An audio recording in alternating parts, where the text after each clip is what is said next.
आपण पाहत आहोत गर्जना महाराष्ट्राची, विश्वासार्ह बातम्यांचे वेगवान प्रसारण। गर्जना महाराष्ट्राची।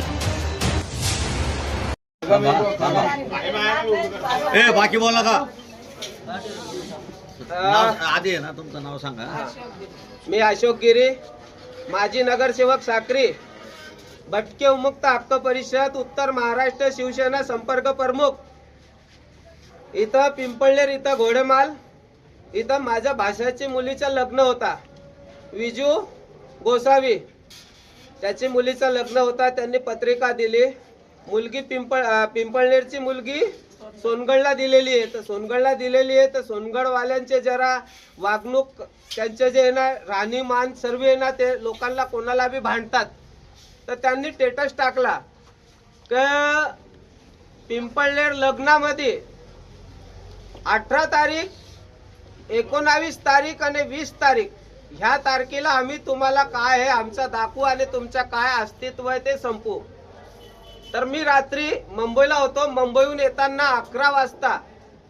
11 वाजता पिंपळनेर इथं माझ्या भाषाकडे गेलो। म्हटलं भाऊ, हे लोक असे स्टेटस टाकताय, तर स्टेटस टाकताय म्हटलं तर तुझ्या घरात लग्न आहे म्हटलं तर लग्नात भांडण व्हायला नको म्हटलं तर तू तिथला नवरदेव आहे त्यांना सांगून काही समजून दे ग, जेणेकरून भांडणं होणार नाही। पण तरी माझ्या मनात धाक होता।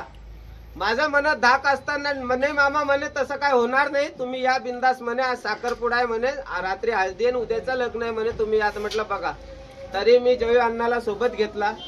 जयू अण्णाला साक्रीहून निघताना, साखरपुड्याला निघताना जयू अण्णाला सोबत घेतला आणि साक्री पिंपळनेर पोलीस स्टेशनला गेलो की जेणेकरून माझ्या मनात धाक होता की भांडणं होतील। कोणाच्या लग्नात जर भांडणं झाले तर त्या भांडणामुळे कोणाच्या लग्नाचं नुकसान व्हायला नको, म्हणून आपण पोलीस स्टेशनला जाऊन हे व्हिडिओ वगैरे, तर त्यांनी जेवढे स्टेटस टाकलेले होते ते स्टेटस मी तिथं दाखवले। पण अण्णांनी साहेबांना फोन केला।